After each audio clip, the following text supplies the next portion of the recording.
बिस्मिल्लाहिर्रहमानिर्रहीम, अस्सलाम वालेकुम। आप देख रहे हैं GNN और मैं हूं तनसीर जैदी। मैं हूं सादिया सरवर। हेडलाइंस आपने जानी, बुलेटिन का आगाज़ करते हैं। आपको अहम खबर दें, वज़ीर आज़म शहबाज शरीफ ने कहा है कि पाकिस्तान अपने हिस्से के पानी पर कोई समझौता नहीं करेगा। पाकिस्तान के पानी का निस्फ हिस्सा ग्लेशियर से हासिल होता है। भारत का सिंध-तास मुआहदे को एकतरफा तौर पर मुअत्तल करना फैसला काबिल मज़म्मत है। ग्लेशियर्स का तहफ़्फ़ुज़ हमारे लिए बहुत अहम है। माहौलियाती तब्दीली के बायस पाकिस्तानी ग्लेशियर्स तेज़ी से पिघल रहे हैं। 2022 में माहौलियाती तब्दीली के बायस सैलाब और तूफ़ानी बारिशों का सामना करना पड़ा। पाकिस्तान का फ़ज़ा में जहरीली गैसों का अखराज निस्फ फ़ीसद से भी कम है। पाकिस्तान माहौलियाती तब्दीली से सबसे ज़्यादा मुतासिर होने वाले ममालिक में शामिल है। माहौलियाती तब्दीली की वजह से इको सिस्टम भी मुतासिर हो रहा है। तरक्की याफ्ता मुल्क माहौलियाती तब्दीली के चैलेंज से निमटने के लिए ज़िम्मेदारी पूरी करें। पाकिस्तान बैनुल अक़वामी सालिसी तंजीम का रुकन बन गया। नायब वज़ीर आज़म इसहाक़ डार ने हांगकॉन्ग में लॉन्चिंग तकरीब के दौरान मुआहदे पर दस्तखत किए। कहा, आलमी तनाज़ात ख़ित्ते और दुनिया के अमन के लिए ख़तरा हैं। फ़लस्तीन में इसराइल ने बर्बरियत की दास्तानें रक़म की हैं। आज की तकरीब तारीख़ी है। उम्मीद है इससे सफारतकारी के नए दौर का आगाज़ होगा। इसहाक़ डार ने भारत की जानिब से सिंध-तास मुआहदे की एकतरफा मनसूख की मज़म्मत की है और भारत के गैर कानूनी इक़दामात और आलमी क़वानीन की खिलाफ वर्जी का नोटिस लेने का मुतालबा भी दोहरा दिया गया। फील्ड मार्शल सईद आसिम मुनीर का कहना है कि पानी पाकिस्तान की रेड लाइन है। 24 करोड़ पाकिस्तानियों के बुनियादी हक पर आंच नहीं आने देंगे। कश्मीर का कोई भी सौदा मुमकिन नहीं। हिंदुस्तान जान ले, पाकिस्तान कश्मीर को कभी नहीं छोड़ेगा। पाकिस्तान हिंदुस्तान की इजारादारी कभी कबूल नहीं करेगा।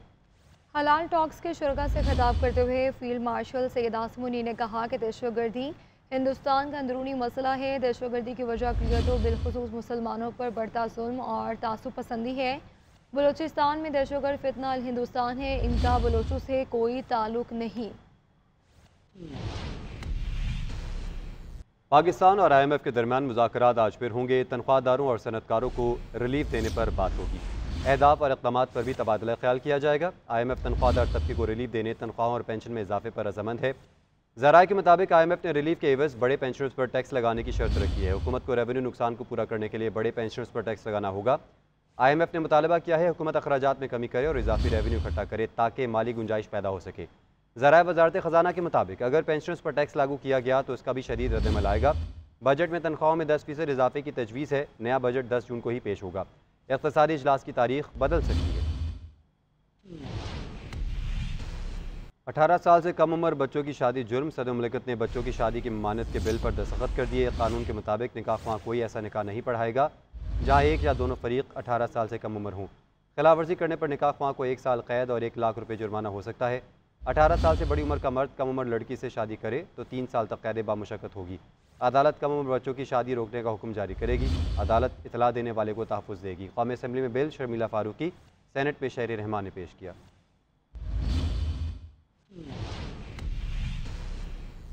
खबरों के सिलसिले को आगे बढ़ाते हैं। मुल्क के बेशतर इलाकों में मौसम गर्म और खुश रहने का इम्कान है। सिंध, बलूचिस्तान और जनूबी पंजाब शदीद गर्मी के बायस दर्जा हरारत 49 डिग्री सेंटीग्रेड तक जा सकता है। बालाई खैबर पख्तूनख्वा, खित्ता पटोहार, कश्मीर, गिलगित बल्तिस्तान और शमाल मशरकी पंजाब में बादल बरसने की नवीद सुनाई गई है। बाज़ इलाकों में आंधी और गरज चमक के साथ मूसलाधार बारिश और झालाबारी का खतरा भी है। तफसील इस रिपोर्ट में जानिए।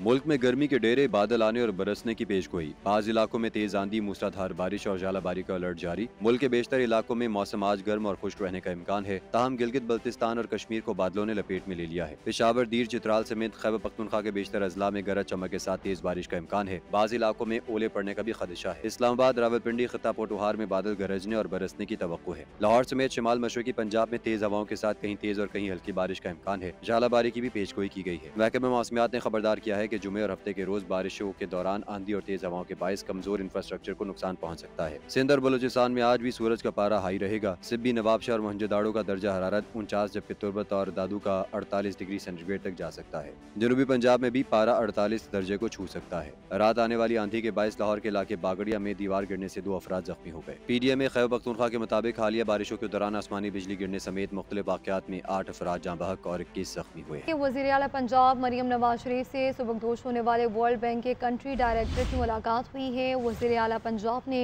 खिदमात पर खैराज तहसीन पेश किया। मुलाकात में वर्ल्ड बैंक और हुकूमत पंजाब की शराकत दारी को मज़ीद मजबूत बनाने पर इत्तफाक किया गया। वज़ीर आला ने कहा कि वर्ल्ड बैंक तालीम और सेहत समेत दीगर समाजी और तरक्याती शोबों में पंजाब की काबिल कदर मुआवनत कर रहा है।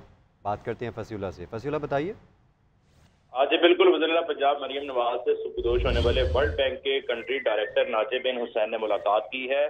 मरियम नवाज ने उनका खैर मकदम किया। मरियम नवाज ने नाजिब बिन हुसैन को 2020 से पाकिस्तान में नुमाया खिदमात पर खिराज तहसीन भी पेश किया, जबकि मुलाकात में वर्ल्ड बैंक और हुकूमत पंजाब की शराकत दारी को मजीद मजबूत बनाने पर इत्तफाक किया गया। इस मौका पर मरियम नवाज का कहना था कि हुकूमत पंजाब वर्ल्ड बैंक के साथ अपनी मजबूत, मौसर और दरीना शराकत दारी को बेहद कदर की निगाह से देखती है, जबकि वर्ल्ड बैंक तालीम और सेहत में दीगर समाजी और तरक्याती शोबों में पंजाब की काबिल कदर मुआवनत कर रहा है, जबकि पाकिस्तान और वर्ल्ड का $40 अरब का नया कंट्री पार्टनरशिप फ्रेमवर्क जो है वो CPF उड़ाने पाकिस्तान के विजन की काशी करता है। जी ठीक है फसीला, बहुत शुक्रिया।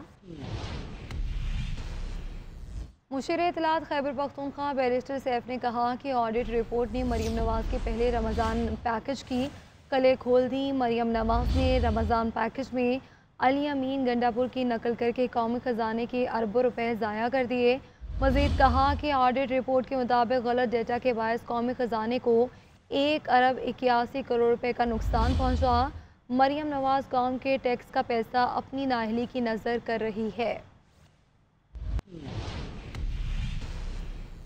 गवर्नर सिंध कामरान टिसोरी से वफाकी वजीर मैरीटाइम अफेयर्स जुनैद अनवर चौधरी की मुलाकात। बंदरगाही इंफ्रास्ट्रक्चर, ब्लू इकानमी, शिपिंग और फिशरीज़ की तरक्की पर तफसीली तबादला ख्याल किया। गवर्नर सिंध ने कहा कि मैरीटाइम शोबे में पब्लिक प्राइवेट पार्टनरशिप से तरक्की की नई राहें खुलेंगी। बात करते हैं हमीद सुमरो से। हमीद बताइए। जी हाँ, गवर्नर सिंध कामरान खान टिसोरी से वफाकी वजीर मैरीटाइम अफेयर्स जुनैद अनवर चौधरी ने गवर्नर हाउस में मुलाकात की है और इस मुलाकात में बंदरगाही इंफ्रास्ट्रक्चर, ब्लू इकोनॉमी, शिपिंग और फिशरीज की तरक्की पर तफसीली बातचीत भी हुई है। और गवर्नर सिंध का इस हवाले से कहना था कि मेरी टाइम शोबे में पब्लिक प्राइवेट पार्टनरशिप से तरक्की की नई राहें खुलेंगी। और गवर्नर सिंध का मेरी टाइम मनसूबों में वफाकी और निजी ताउन को खुश आइंद करार दिया गया। कामरान टिसोरी का मजीद कहना था कि कराची की बंदरगाहें मुल्की मईशत का इंजन है। जदीद खतूत पर इस्तवार करना वक्त की जरूरत है और गवादर, कराची और पोर्ट कासिम में पब्लिक प्राइवेट पार्टनरशिप मॉडल के तहत मंसूबों पर पेशरफ्त जो है वो जी हमीद, आप इस हवाले से हमें तो बता रहे थे। आपका बहुत शुक्रिया। आगे बढ़ते हुए आपको बताएं कि पेशावर में ईद उल अज़हा की आमद के साथ ही मुख्तलिफ मकामात पर मवेशी मंडियाँ सज गई हैं। GT रोड पर वाक़े काला मंडी ख़ास तौर पर भैंस की मंडी के तौर पर मशहूर है। यहाँ दूर दराज से शहरी भैंसें खरीदने आते हैं। इस मंडी की रौनकें और ख़रीदारों के जोश व खरोश के बारे में मज़ीद जानते हैं नुमाइंदा GNN सफ़ीर अहमद से। ईद कुर्बान करीब आते ही पेशावर के मुख्तलिफ मकामात पर जो है वो मवेशी मंडियाँ लग जाती हैं। कहीं पे बैलों की मंडी लगती है, कहीं पे ऊँटों की मंडी लगती है, तो वो कहीं पे जो है वो दुम्बों और बकरों की मंडी लगती है। इस वक्त मैं काला मंडी में मौजूद हूँ। यहाँ पे जो है वो भैंसों की मंडी लगी हुई है और ये जो मंडी है ये भैंसों के लिए मशहूर है। दूर दराज से जो लोग जो हैं वो भैंस ख़रीदने यहाँ पर आ जाते हैं। इस हवाले से शहरियों से हमारी बात हुई है। शहरियों का कहना है कि भैंस की कीमत जो है वो भी मुनासिब होती है और इसका गोश्त भी ज़्यादा होता है। अगर जानवरों की बात की जाए तो उनके मुकाबले में इनका रेट भी मुनासिब होता है, इसलिए हम ज़्यादातर जो हैं वो भैंस ख़रीदने को तरजीह देते हैं। इस हवाले से व्यापारियों से हमारी बात हुई। व्यापारियों का कहना है कि शहर के मुख्तलिफ़ इलाकों से लोग जो हैं काला मंडी का रुख करते हैं और यहाँ से जो है जानवर मुनासिब रेट पर लेके जाते हैं। शहरियों का कहना है कि खैर पिछले साल के मुकाबले में इस साल अगर कीमतों की बात की जाए तो भैंसों की कीमतें भी जो हैं वो पिछले साल के मुकाबले में थोड़ा ज़्यादा हैं। ताहम बैल और दीगर जानवर जो हैं उनके मुकाबले में ये रेट फिर भी कम है, इसलिए हम भैंस खरीदने को तरजीह देते हैं। जी लाहौर में सजी सुरू भरी एक खूबसूरत शाम मारूफ गुलकार जावेद बशीर ने शोहरा पाक कवालियों से समा बांधा। क्लासिकल गुलकारों ने भी खूब राग बिखेरे। तफसीलात जानते हैं अब्दुल सलाम अली की इस रिपोर्ट में। अलहमरा लाहौर में साजो आवाज़ से सजी एक खूबसूरत महफिल मारूफ गुलकार जवाद बशीर ने कवालियों और गीतों के जरिए सुनने वालों को झूमने पर मजबूर कर दिया। दीगर गुलकारों ने क्लासिकल के साथ साथ नीम क्लासिकल अंदाज में भी खूब सुर बिखेरे। अपनी जानदार परफॉर्मेंस से हाजरीन के दिलों को गरमाया। हाजरीन की फरमाइश पर जवाद बशीर ने कवाली को नए अंदाज में पेश किया, जिसे सुनने वालों ने खूब पसंद किया। करीब में मौसीकी के दिलदादा अफराद ने बड़ी तादाद में शिरकत की। उस्ताद शफकत सलामत अली, गुलकार नायाब खान और दीगर भी मौजूद थे। कैमरामैन इकबाल मलिक के साथ अब्दुल सलाम, GNN लाहौर।